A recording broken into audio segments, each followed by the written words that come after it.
The man on his knees was her father, the village elder, and the creature that stood over him was a monster of shadow and whispers made real. Its form was vast, a silhouette of a man that seemed to drink the torchlight, cloaked in black wolf pelts that shifted as if still alive. Two beasts flanked him, true wolves with eyes like embers, their low growls vibrating in the packed earth of the square. Behind them, the entire village huddled, a pale, silent crescent of fear. They were starving. The crops had failed for the third season, the earth turning to gray dust, and the forest, their last hope, had become hostile. Its game vanished, its streams turned bitter. Now this. The debt is due, elder. The Alpha's voice was the sound of rocks grinding in a deep cave, devoid of warmth or mercy. The pact your grandfather struck with mine is forfeit. Your lands are barren, your people are ghosts. The tribute of grain and meat has ceased. My pack starves because of your failure. Her father, a man whose back had never bent, trembled. Alpha, we have nothing, the blight. The blight is your problem. The pact is mine, the Alpha cut him off. He took a step, and the firelight caught the hard planes of his face, the sharp line of his jaw, the chilling intensity of eyes that were not entirely human. The blood price was stipulated for such a failure, a life for the continued peace. A collective gasp shuddered through the villagers. A life. Ilara's heart hammered against her ribs, a frantic bird trapped in a cage of bone. She knew the stories, she knew the pact, but it was ancient history, a tale to frighten children, not a law to be enacted in blood and torchlight. "Take me," her father whispered, his voice cracking, "my life for my people." The Alpha let out a short, sharp sound that might have been a laugh if it held any humor. "Your life is already spent, old man. I require a future, not a past." His gaze lifted from her father and swept across the terrified faces, a predator choosing its prey. The eyes, a strange, pale gray like a winter sky, snagged on hers. They stopped, they held, and in that frozen moment, the world shattered. The face was no longer that of a monster from a nightmare. It was a face from her memory, sharper, harder, carved by a cruelty she couldn't imagine, but achingly familiar. The unruly black hair, longer now, was the same. The intensity in those eyes, once lonely and searching, was now honed to a weapon. It was Kale, the scrawny, outcast boy she had known years ago.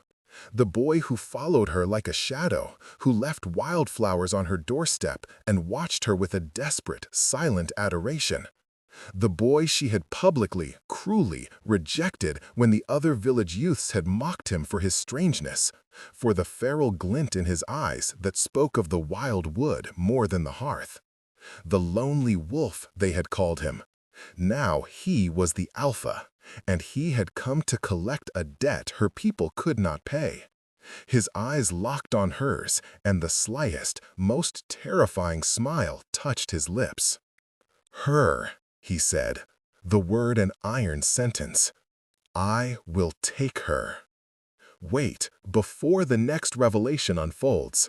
If this mystery has already captivated you, let us know where you're following this story from. To ensure you don't miss unexpected alliances or awakened powers, subscribe and join our circle. The game is about to change. Now, back to the scene. A maelstrom of denial and terror ripped through Ilara. Her father cried out, a strangled, broken sound. The villagers murmured, their fear momentarily eclipsed by shock. Her?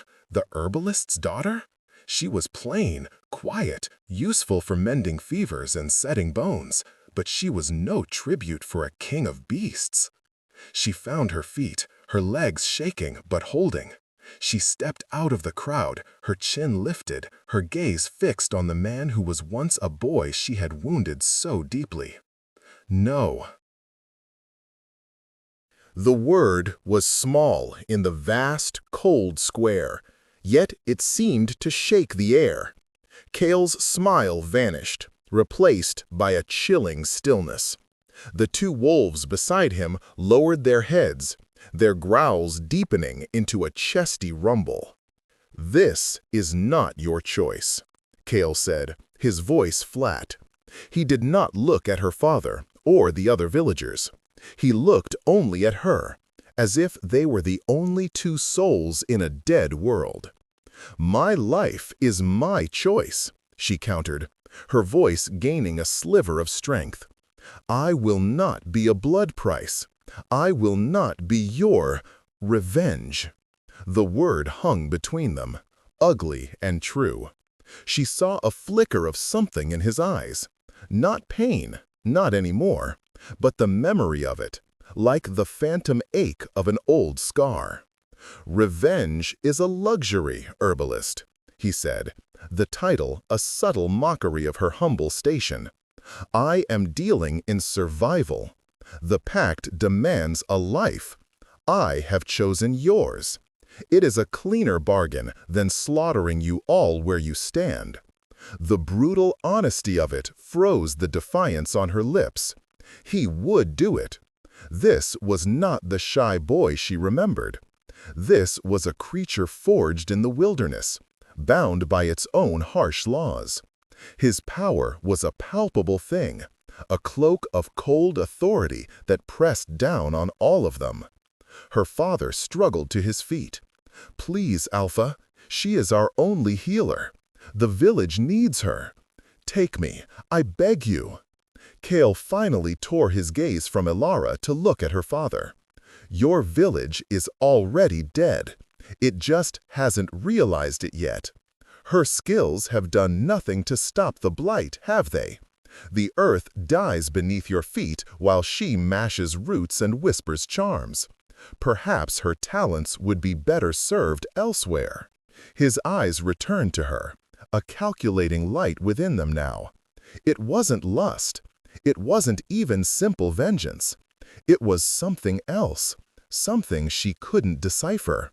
"You will come with me," he stated, not as a request, but as a declaration of fact. "In exchange, I will not raze this pathetic collection of huts to the ground. I will post sentries at the forest edge. While you are with me, my pack will hunt beyond your borders and share a portion of the kill. Your people will not starve this winter." He paused, letting the offer sink into the desperate silence. "It is a better deal than your grandfather ever made." It was an impossible offer. Her life for the survival of everyone she had ever known. He was binding them to him, not with an ancient forgotten pact, but with a new one, written in the ink of their desperation and sealed with her as the price. Elara looked at the hollowed faces of her neighbors, at the gaunt frame of her father, his shoulders slumped in utter defeat. She saw the children peeking from behind their mother's skirts, their eyes wide with a hunger that went beyond food, a hunger for hope. She had spent her life trying to heal them, to mend their bodies. Now he was offering a way to save their very lives, and the cost was only hers. Her past cruelty came rushing back, the memory of her sharp words to him by the stream, the laughter of the others as he had flinched and retreated, his face pale with humiliation. "Go back to the woods where you belong, wolf boy," she had spat, wanting only to fit in, to be normal. He had, and now he had returned, bringing the woods with him. She took a deep breath, the cold night air burning her lungs. She looked directly at Kael, the alpha, the monster, the boy. "And what do you want with a healer, Alpha? Is your great pack so wounded?" she asked, her voice laced with a bitterness she couldn't hide. For the first time, an emotion other than cold command crossed his face. It was a shadow, a darkness that seemed to emanate from deep within. "Yes," he said, the words stark and grim. "It is. There is a sickness in my lands, herbalist, a blight of our own. You will not be a captive. You will be a cure." He extended a hand, not to her, but as a gesture to the path leading into the black maw of the forest. "Or you will watch them all perish. The choice remains yours. But choose now." The silence stretched, taut and fragile. Her father looked at her, his eyes pleading, torn between his love for her and his duty to his people. But Alara knew there was no choice. There was only the price and the ghost of a boy who had finally come to collect. "I will go," she said, her voice clear and steady. A vow made to the starving faces around her and a sentence passed upon herself. She ignored her father's heartbroken sob and walked forward. Past the snarling wolves, her gaze locked with Kael's. She stopped before him, the forgotten herbalist before the undisputed Alpha, and waited for her future to begin. The journey into the Blackwood was a descent into another world. The moment they passed the ancient, moss-covered stones that marked the edge of the wolves' territory, the very air changed. It grew heavier, laden with the scent of damp earth, pine, and something else, a wild, musky scent that was the essence of the pack itself. Kael walked ahead of her, his stride long and silent, a phantom in the deepening gloom. Two of his wolves flanked her, their presence a constant, unnerving pressure. They weren't guarding her so much as hurting her, their massive forms moving with a liquid grace that was both beautiful and terrifying. Alara kept her senses sharp, cataloging the forest as she went. This was her domain, the source of all her remedies, yet here it felt alien. The familiar plants grew in strange, tangled profusion, and the silence was different. It wasn't the peaceful quiet of the woods she knew, but a watchful, waiting silence, as if the trees themselves were holding their breath. They walked for hours, climbing higher into the rugged, stone-strewn hills that the villagers always avoided. The path was treacherous, but Kael never looked back to see if she was keeping pace. He expected her to. She gritted her teeth and followed, her worn leather boots slipping on loose scree, her lungs burning with the effort. She would not show weakness, not to him. Finally, they came to a place where the mountain had been split open by some ancient cataclysm. A narrow fissure, almost invisible in the twilight, led into the rock. Kael slipped through it without a word. With a deep, steadying breath, Alara followed him into the darkness. The air inside was cool and dry, and after a few feet, the passage opened into a vast cavern, illuminated by the soft, ethereal glow of phosphorescent moss clinging to the ceiling. The sight stole her breath. It wasn't a damp, crude cave, but a sprawling, multi-level den. The stone had been worn smooth over centuries, shaped into sleeping hollows, ledges, and communal areas.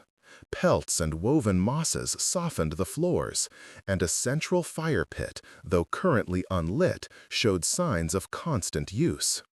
But the den was far from empty, and it was far from healthy. The stench hit her then, beneath the musk and earth. It was the smell of sickness, of fever and decay, a scent she knew all too well from the worst of the village plagues. Wolves were scattered throughout the cavern, some curled in sleeping hollows, others lying listlessly on the main floor. A few lifted their heads as Kael entered, their movements sluggish, their eyes dull with pain. A chorus of soft whimpers and pained coughs echoed in the great space.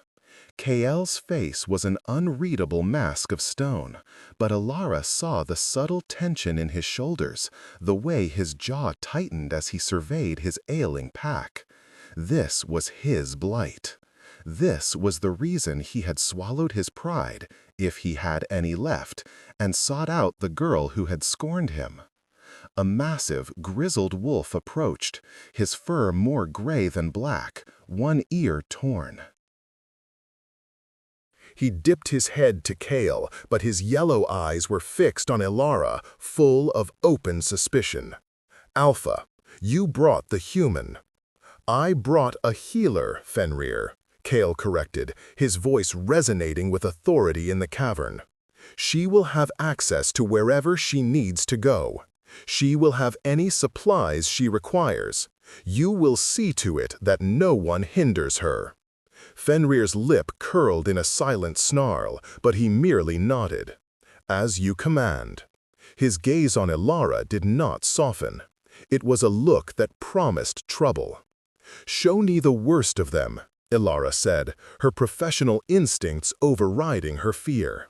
She dropped the small satchel of herbs she had been allowed to bring and knelt beside the nearest wolf, a young female whose breathing was a shallow, rattling gasp. She ran her hands over the wolf's flank, feeling the unnatural heat of its fevered skin, the tremors that racked its body. The fur was patchy, falling out in clumps, and the skin beneath was dry and cracked. She gently pried open its mouth. The gums were pale and tacky.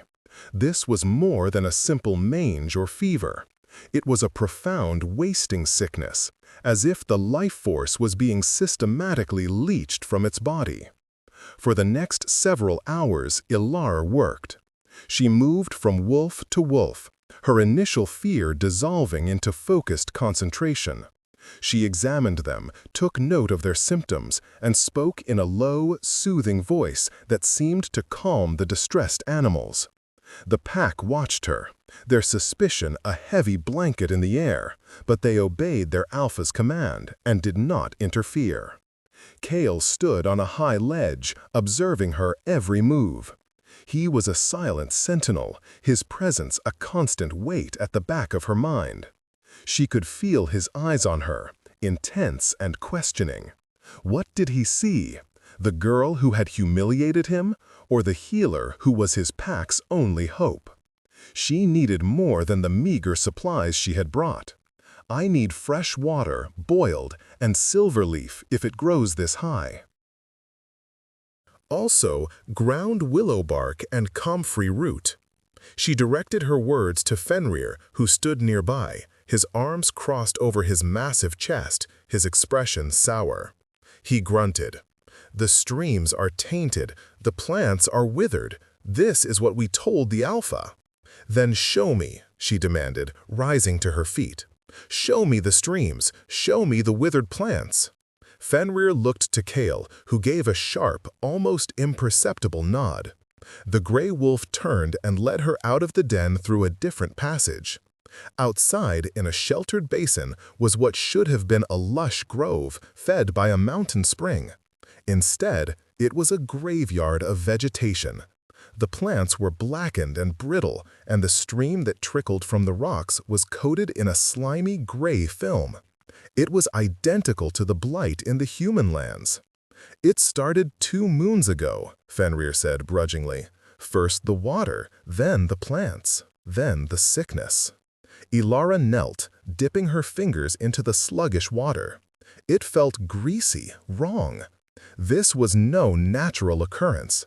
It was a poison, a curse upon the land itself.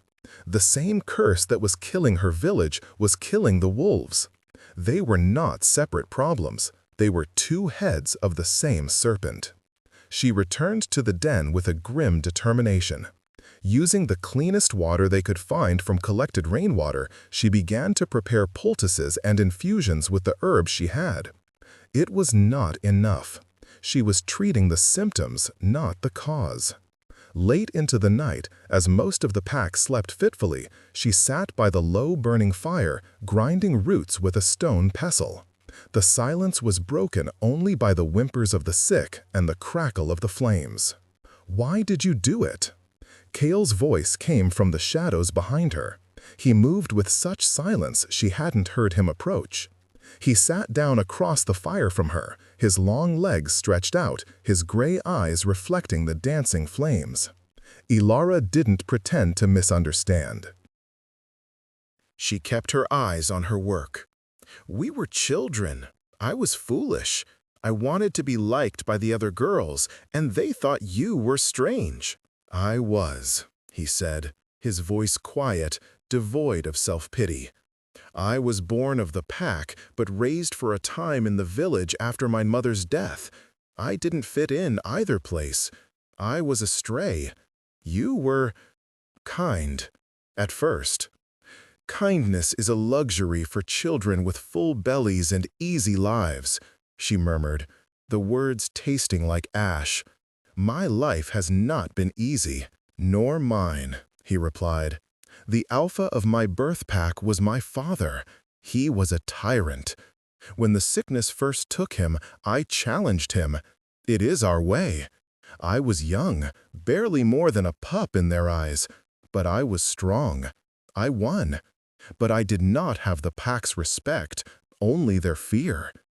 I have spent every day since earning it, fighting for it, holding it. I cannot fail them now." There it was, a crack in the stone facade, a glimpse of the weight he carried. He wasn't just a monster, he was a king with a dying kingdom. For a fleeting moment, she didn't see the fearsome alpha, but the lonely boy, now grown and burdened with a crown of sorrows.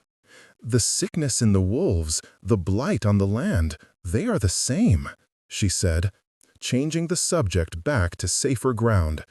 "Something is poisoning the mountain, Kale, from the heart out, and it's not natural." He nodded slowly, his gaze distant. "I know. I have felt it. A wrongness in the soil, in the wind. That is why I needed more than just a mender of flesh. I needed someone who understands the earth, someone who listens to it." He looked at her then, and his gaze was so intense it felt like a physical touch. "I remembered that you did." Before she could process this, a pained howl cut through the cavern. A small pup, one she had seen earlier, was convulsing, its tiny body rigid with agony. Ilara was on her feet in an instant, rushing to its side. Its mother whined pitifully, nudging her child with her nose. Ilara gathered the pup into her arms. It was burning with fever, its breath coming in ragged, shallow pants. This was the crisis point. It would either break the fever or die. "Bring me cold water, clean cloths," she commanded to no one in particular. It was Kael who moved, returning in moments with a basin of precious rainwater. He knelt beside her, his large, powerful form a stark contrast to the fragile life in her arms. He watched as she gently bathed the pup's head, murmuring soft, meaningless words. He said nothing, but he didn't leave. He stayed, a silent, brooding presence as she fought for the smallest member of his pack. Hour after hour, they kept vigil. The fire burned down to embers. The den grew quiet. The pup's breathing steadied. The convulsions ceased. Finally, as the first hint of dawn light filtered into the cavern, the fever broke. The pup stirred, gave a weak whine, and tried to snuggle deeper into her arms. Its mother licked Ilara's hand, a gesture of profound gratitude. Ilara looked up, her body aching with exhaustion, and met Kael's eyes across the sleeping form of the pup. The suspicion was gone. The cold command was gone. In its place was a flicker of something she had not seen since he was a boy. A raw, unguarded respect.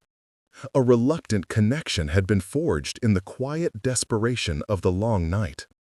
But as she looked from the recovering pup to the still slumbering forms of the other sick wolves, she knew this small victory was not the end. It was merely the beginning. The serpent poisoning the mountain was still coiled in the darkness, and they had only managed to annoy it. In the days that followed, a fragile routine was established. Alara became a fixture in the den, her presence slowly shifting from that of a distrusted outsider to a necessary, if still unsettling, part of their lives. She worked relentlessly, using her knowledge to brew tonics that eased the fevers and create salves that soothed the cracked skin of the ailing wolves. Her small victory with the pup had earned her a measure of tolerance, though not trust. Fenrir and the older guards still watched her with narrowed eyes, but the mothers of the pack would now approach her, nudging their sick young towards her with worried whines. She began to explore the immediate vicinity of the den, always under the watchful eye of a wolf escort. She was searching for a source, a focal point for the corruption. The blight was methodical. It followed the water, creeping from the spring down the mountain, leaving a trail of dead and dying nature in its wake. This was magic, dark and deliberate. Kale gave her the freedom she needed, but their interactions remained strained. Brief exchanges across the fire or clipped questions about her progress. Yet she felt his observation constantly. He would watch her as she ground herbs, his expression thoughtful. He would listen as she explained the properties of a root to a curious younger wolf, his head tilted. He was studying her, learning her in a way he never had as a boy. One evening, as she was searching a patch of withered silverleaf near the blighted stream, she found it. Half buried beneath the rotting leaves was something that did not belong. It was a small, twisted effigy made of dark wood and bound with what looked like human hair. A single sharp raven's feather was thrust through its center. When she touched it, a wave of nausea and cold dread washed over her.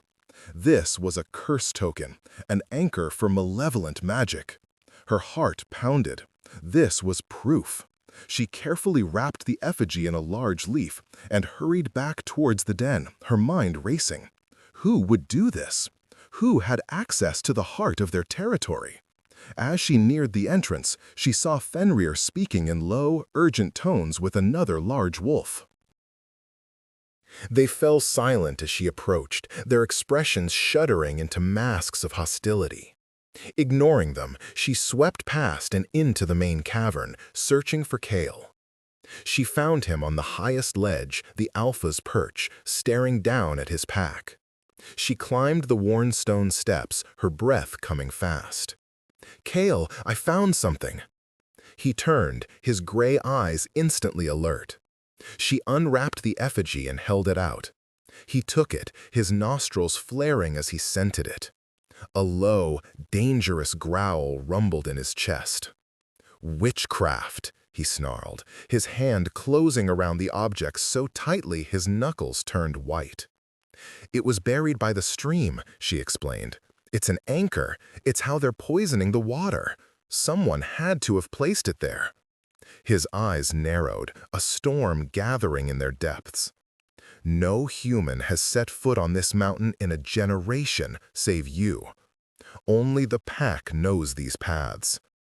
The implication was clear and horrifying. The poison was coming from within. It was one of his own. "Who would do this?" she whispered, looking down at the scattered wolves below. "Who would betray their own pack?" Before he could answer, a commotion erupted at the base of the ledge. A tall, gaunt wolf with scarred fur and cunning eyes was pointing a trembling claw up at them. It was Elder Grawl, one of the most respected and traditional members of the pack, and one who had been openly hostile to Alara from the moment she arrived. "There!" Graal's voice was a ragged shout that drew every eye. "She has been sneaking in the woods, not healing, but communing with the source of our ills. I saw her digging by the stream, performing her human magic. And now she brings a cursed token to the Alpha to cast suspicion on the loyal." Fenrir and several other wolves immediately moved to stand with Graal, their faces masks of accusation. Ilara's blood ran cold.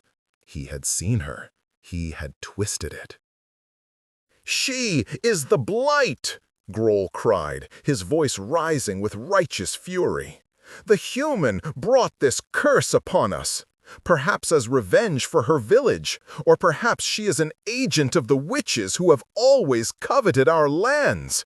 She lulls the Alpha with her soft words and feigned cures, while poisoning us in the shadows." The cavern exploded into a cacophony of snarls and shouts. The fragile tolerance Ilara had earned evaporated in an instant, replaced by a raw, unified fear and anger directed entirely at her. "Kael," she said, her voice shaking, turning to him, "that's not true. You know it's not." But Kael was looking down at the chaos, his face a grim, unreadable slate. He was the Alpha. His word was law, but his power rested on the pack's loyalty. Graal was cleverly using their ancient superstitions and fear of outsiders against her and against him. To defend her would be to stand against the will of his most senior members. "She saved the pup," a lone female voice called out, the mother of the child Ilara had tended. "I trust her." "You are a sentimental fool," Graal shot back. "It was a trick, a display to win our confidence before finishing the slaughter." Kael held up a hand, and a tense silence fell over the den. Every wolf, sick and healthy, looked to their leader. His gaze shifted from the furious face of Graal to the effigy in his hand, and then finally to Ilara. His gray eyes were filled with a terrible conflict. She saw the Alpha weighing the stability of his pack against the word of a human he barely knew. She saw the man wrestling with a trust he had only just begun to feel. "I have known Graal my entire life," Kael said, his voice heavy, each word a stone dropping into a deep well. "He taught me the old ways. His loyalty has never been in question." He looked at Ilara, and what she saw in his eyes broke her heart. It was regret, it was resolve. It was the closing of a door. The pack comes first, always. He turned to Fenrir. "Take her. Confine her to the Echo's cave. She will be held until we can determine the truth of this." "Kael, no!" she pleaded, reaching for him, but Fenrir was already there, his hand clamping down on her arm like an iron manacle. "You are making a mistake," she said, her voice low and fierce, her eyes locked on his. "It is a mistake I must make," he replied, his voice equally quiet, his gaze turning away from her, back to his pack. He had made his choice. He had chosen his past over their potential future. As Fenrir dragged her away, the hostile glares of the pack followed her every step. She caught Graal's eye. A flicker of triumphant, cold malice glinted there before being masked by a veneer of solemn duty.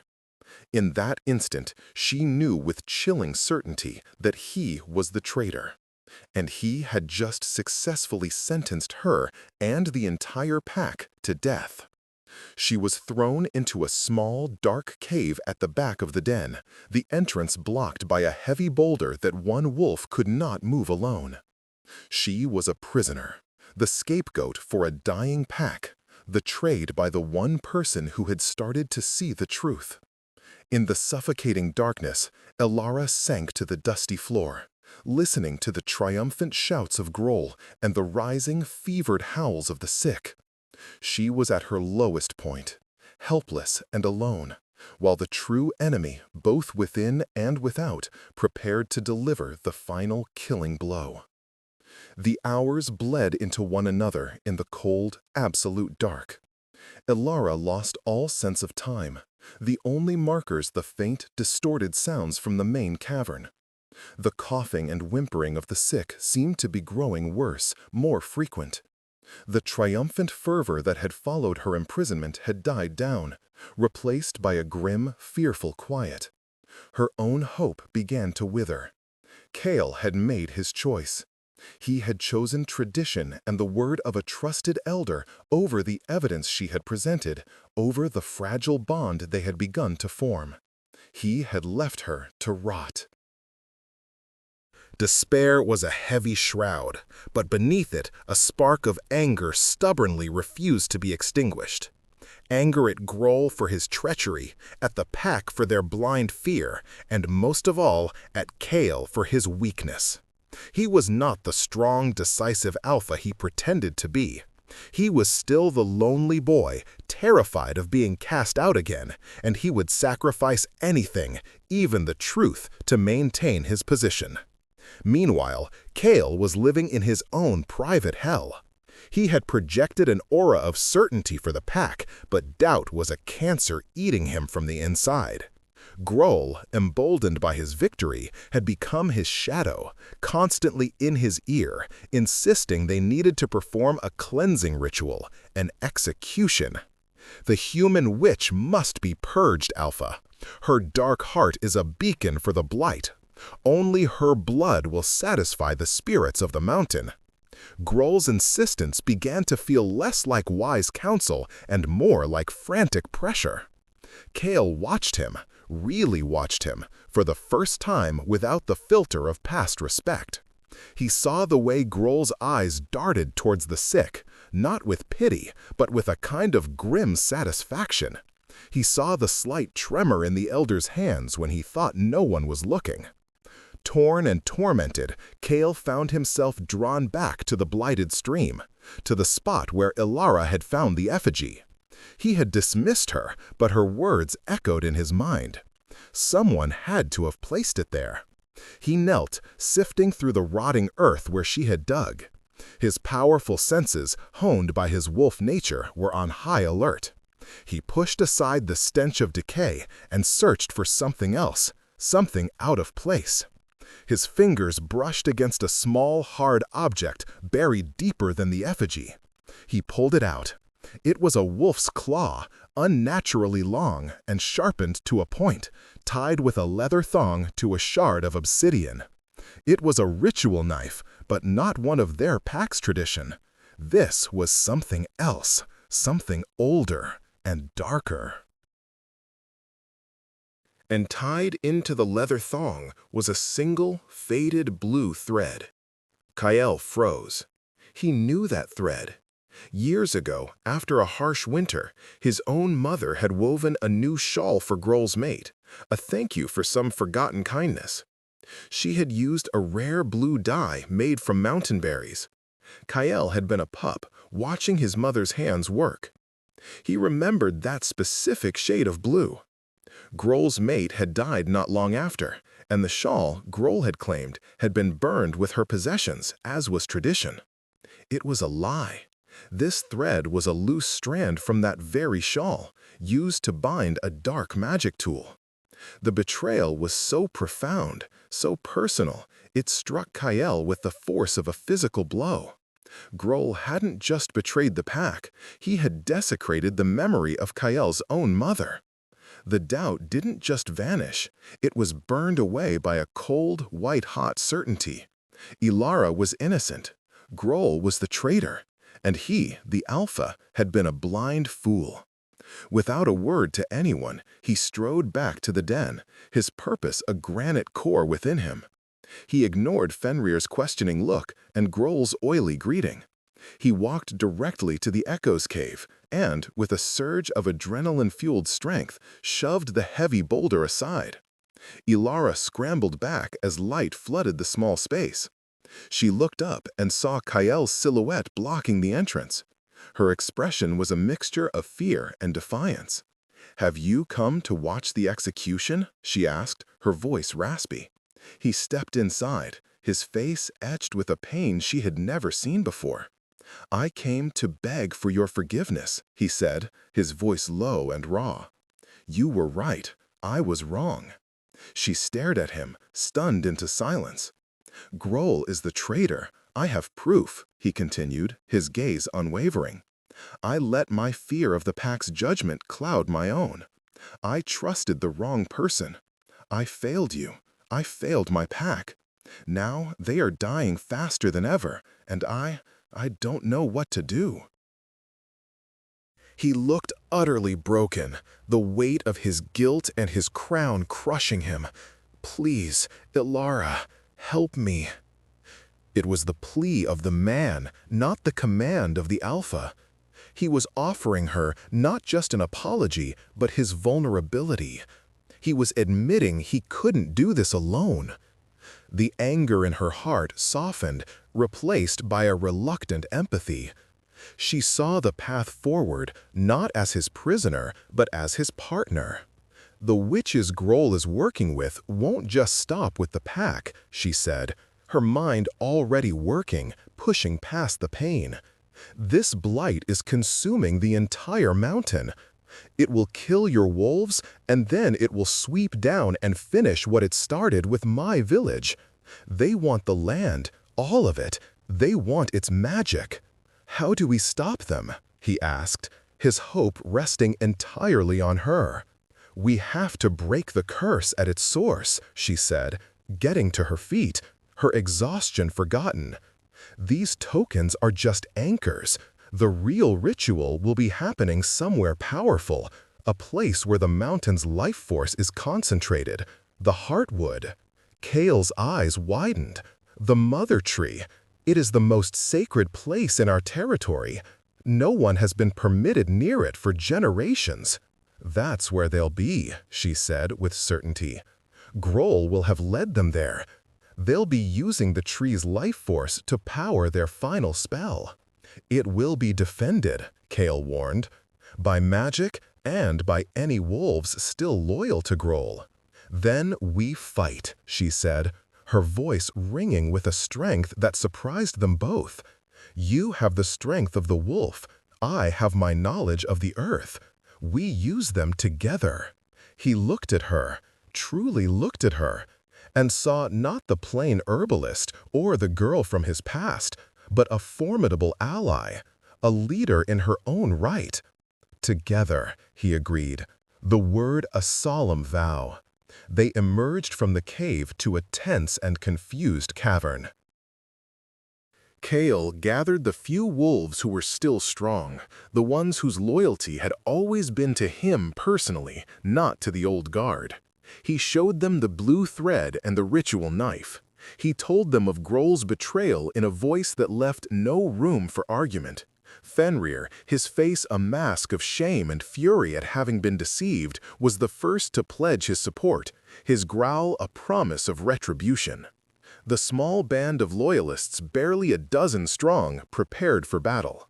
Kale shared the pack's most guarded secrets, hidden paths that would allow them to approach the Mother Tree undetected.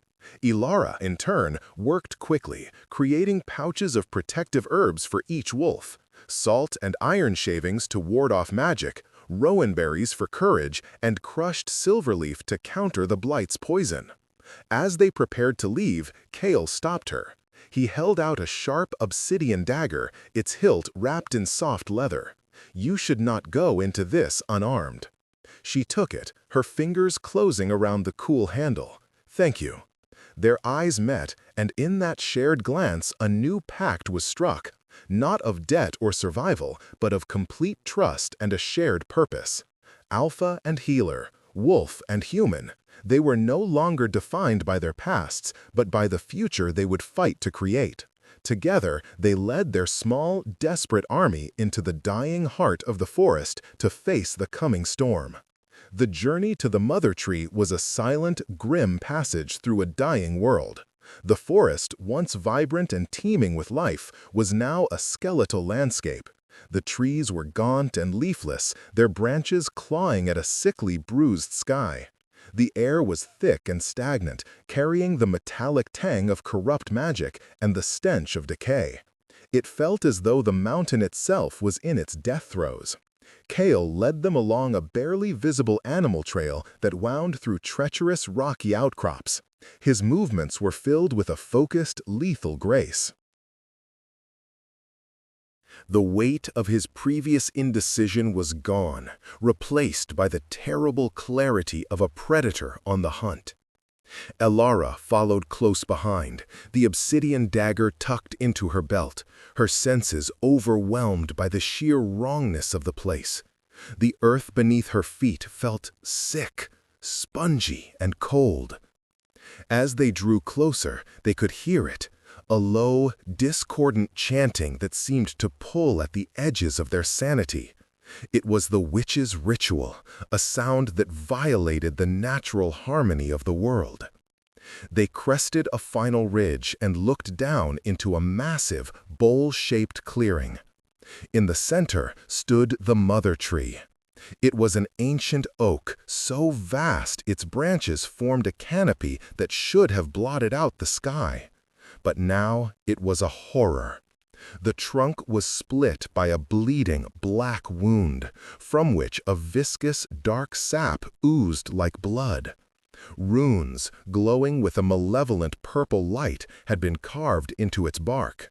The great branches were withered, and the few remaining leaves were crumbling to dust.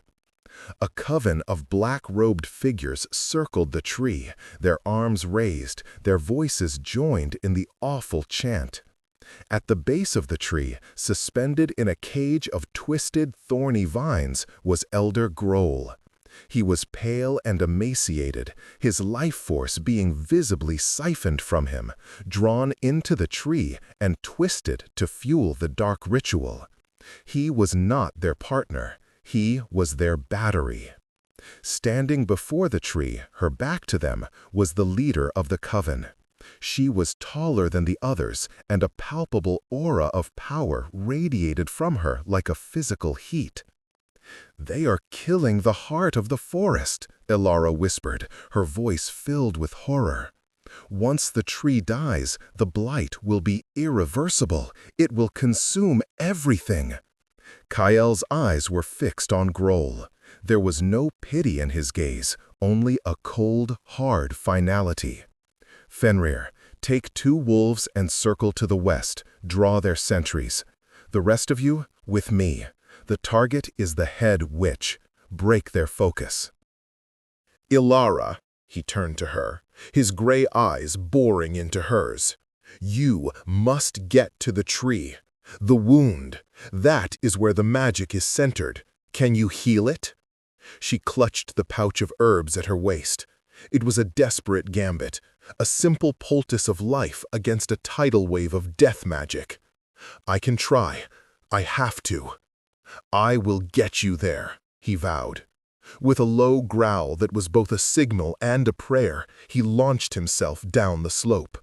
The rest of the wolves followed, a silent, gray wave of retribution.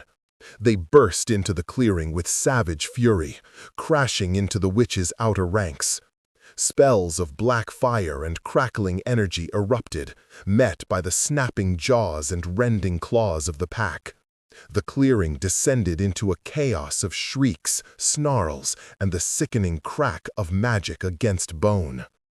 Kale ignored the lesser witches, his path a straight, brutal line towards the leader. She turned as he approached, and Elara saw her face for the first time. It was a mask of cruel, ancient beauty, her eyes glowing with the same purple light as the runes on the tree. "The little alpha," the witch hissed, her voice like scraping silk. "Come to reclaim your dying kingdom. Too late. The power of this land, the shape-shifting magic in your very blood, will soon be mine." She flicked a wrist, and a whip of pure shadow lashed out, catching Kale across the chest and sending him staggering back. He roared in pain and fury, shaking it off and charging again. This was Elara's chance. While the battle raged around her, she ran.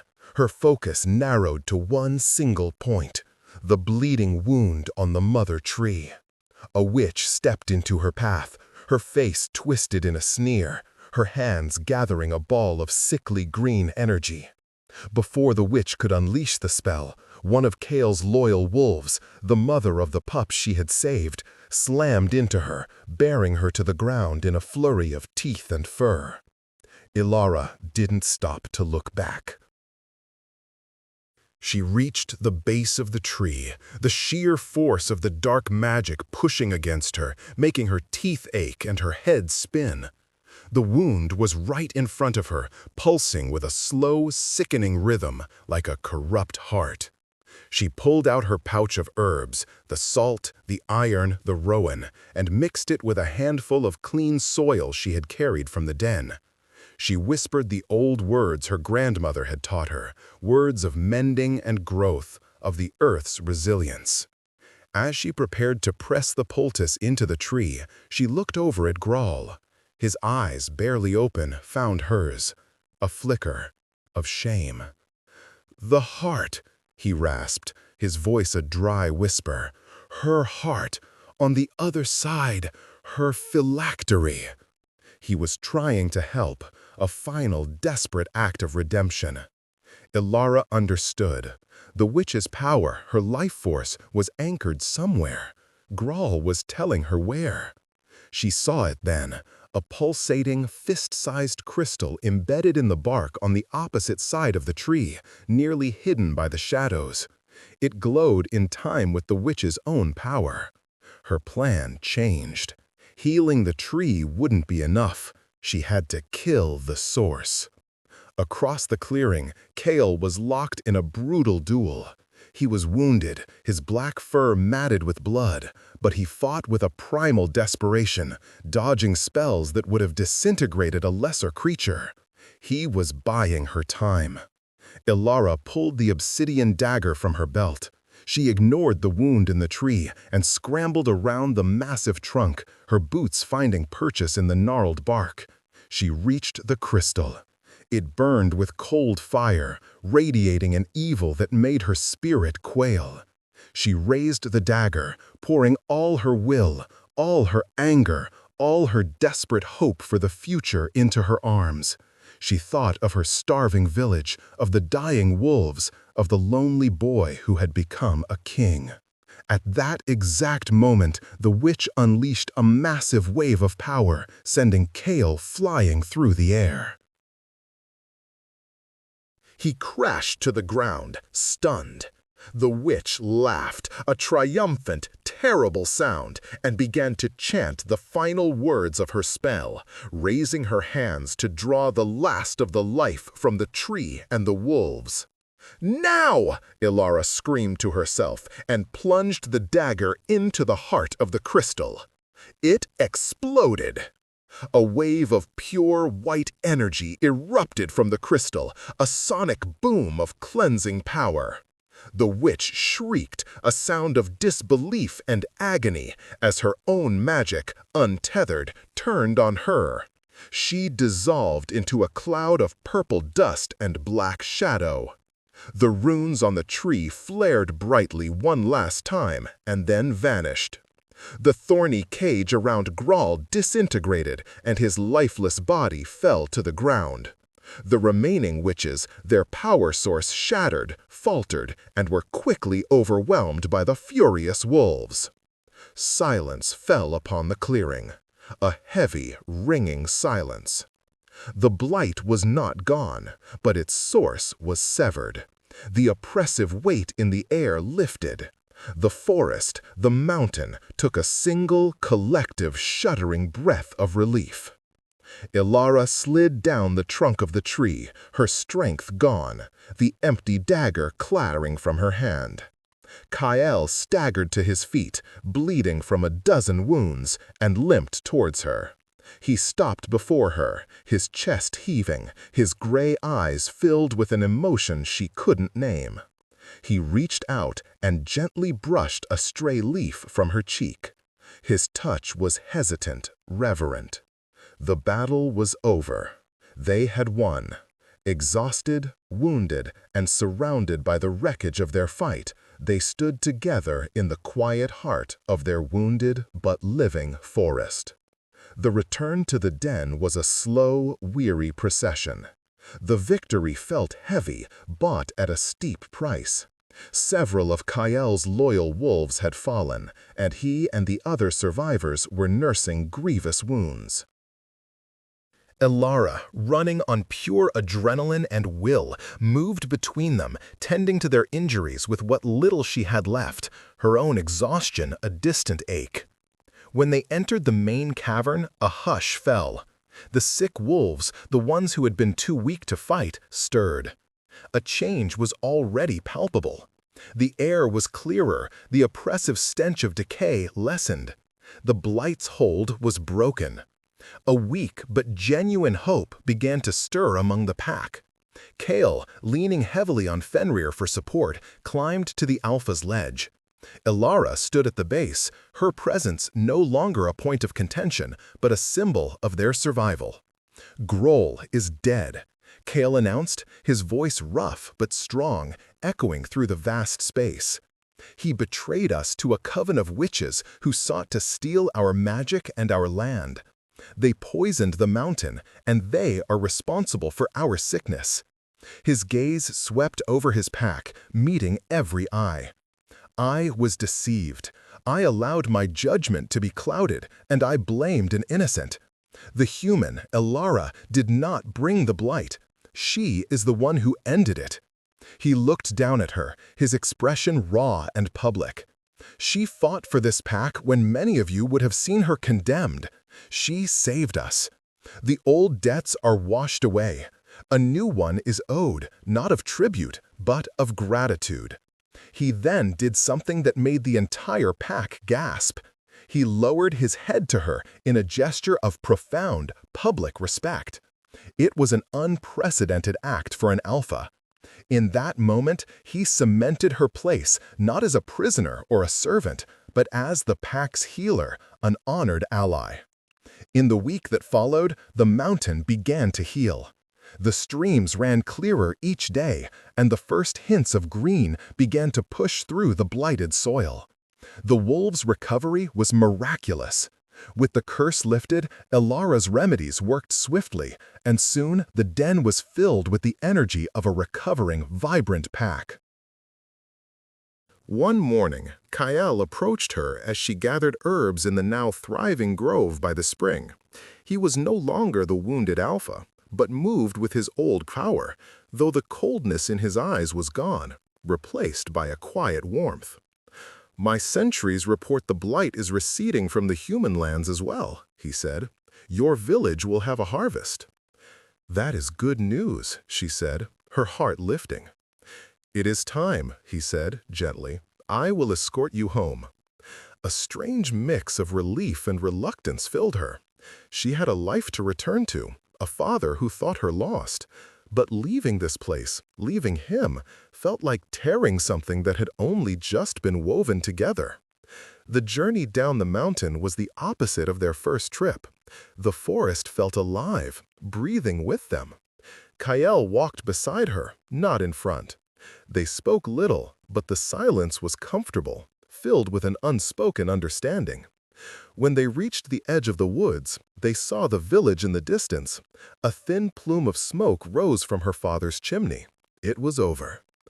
"The old pact is broken," Kael said, stopping at the tree line. "I will come to your father and propose a new one, an alliance. The wolves will guard the forest, the source of all our lives. The village will be our eyes to the world of men. We will protect each other as equals." Elara looked at him, at the strong, noble leader he had become. He was no longer just the Alpha, or the ghost of a boy she once knew. He was Kael, and he had earned not just his pack's respect, but hers. "He will agree," she said. "It is a wise future." An awkward silence fell. The future, what was hers? "You have a place here, Elara," he said, his voice soft, as if reading her mind.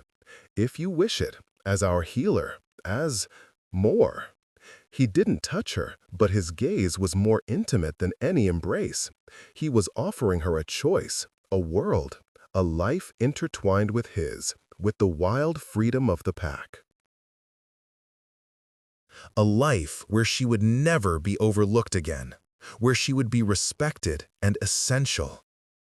She looked from the wild, magnificent forest to the small, familiar village. Two worlds, two parts of herself. "My father needs me," she said, her voice barely a whisper. "My people, I have to make sure they are well." A flicker of disappointment crossed his face, but he masked it quickly. He nodded in understanding. "Of course." "But," she'd added, a small smile touching her lips for the first time in what felt like an eternity, "a good healer must often travel to where she is needed most, and I imagine a pack of wolves can find themselves in a great deal of trouble." The answering smile that lit his face transformed him. It chased away the last of the shadows, revealing the man beneath the alpha, a man capable of great warmth and a deep, abiding loyalty. "I imagine they can," he said. He did not escort her further. He watched from the edge of the woods as she walked across the open field back to her old life. But she knew it was not a goodbye. She was no longer just the herbalist's daughter, and he was no longer the lonely wolf. She was the healer of the Blackwood pack, and he was her alpha. Her future was no longer a single straight path, but a trail that led from the village hearth to the heart of the wild wood and back again. And she knew, with a certainty that settled deep in her soul, that she would walk it with him.